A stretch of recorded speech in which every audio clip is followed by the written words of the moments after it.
My name is Serena, and this is the story I never thought I would tell. It is a story about desire, temptation, betrayal, and the thin line between love and ruin.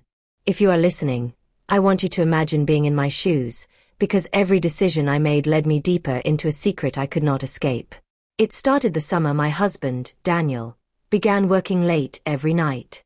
We had been married for 10 years, and somewhere along the way, love turned into silence. We no longer fought. We no longer touched. We no longer saw each other. I felt invisible in my own home. Then Adrian moved in next door. He was younger, maybe mid-30s, with eyes that seemed to read through every layer of me. He was polite, reserved, the kind of man who smiled only with his lips but carried something heavy in his gaze. At first, we exchanged simple greetings over the fence. Then it became short conversations about the weather, groceries, and his dog Luna, a playful husky that loved running into my garden. But soon, those conversations lingered too long, and I realized something unsettling. I was waiting to see him.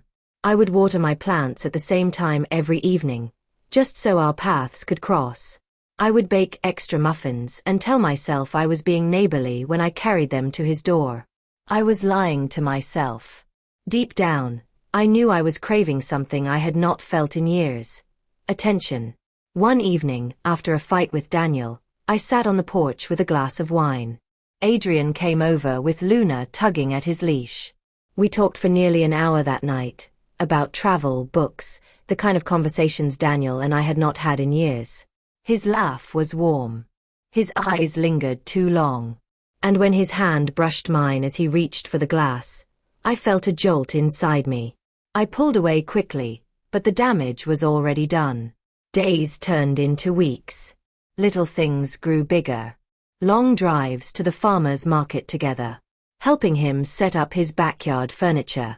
Playful banter that carried a current neither of us dared to name. Every touch, every look, every silence stretched like a rubber band about to snap. Then it happened. One rainy night, the power went out. Daniel was away on another business trip, though I had begun to suspect it was more than just work. My phone battery had died, and I was sitting in the dark when there was a knock on the door. It was Adrian, holding a flashlight and a bottle of wine. "Figured you could use some company," he said with that half-smile. We sat by candlelight, drinking, talking, laughing. I told him things I had never told anyone, about how lonely I felt, how forgotten I was. His eyes never left mine. At some point, the laughter faded into silence, and the silence burned hotter than the wine.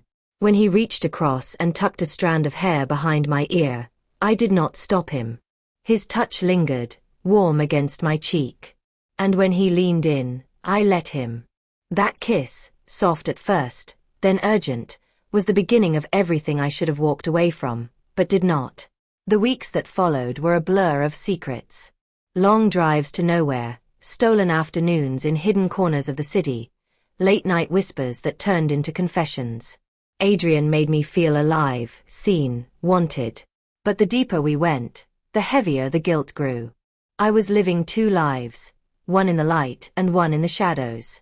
And then came the twist I never saw coming. One evening, while Daniel was out late again, I walked over to Adrian's place. But when I opened the door, I froze. On his table was a photo album. Inside were pictures of me. Me in the garden. Me walking to my car. Me through my bedroom window when the curtains were not fully drawn. Page after page, every moment I thought had been casual had been captured, collected, obsessed over. My blood ran cold. The man I thought I was falling for had been watching me long before I ever noticed him. When Adrian walked in and saw me holding the album, his face did not show guilt. It showed desperation. "I love you, Serena," he said quietly. "I have loved you since the first day I saw you. Daniel does not deserve you. You belong with me." Fear and longing clashed inside me. I should have run. I should have screamed. But part of me, broken, starving for love, hesitated. That hesitation cost me everything. Because Daniel was not at work that night. He was parked outside, watching me walk into Adrian's house. And when I came home, he was waiting with eyes darker than I had ever seen. The confrontation that followed shattered our marriage beyond repair.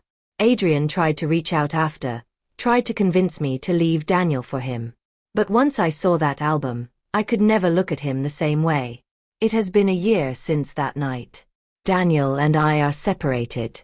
Adrian moved away, leaving only silence behind. And I am left with a lesson that sometimes what feels like love is obsession wearing a mask, and what feels like freedom is just another kind of prison. So I ask you, if you were me, what would you have done? Would you have walked away the first time you saw the truth in his eyes?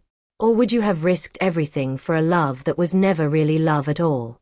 Leave your thoughts in the comments. And if this story kept you hooked, do not forget to like, share, and subscribe.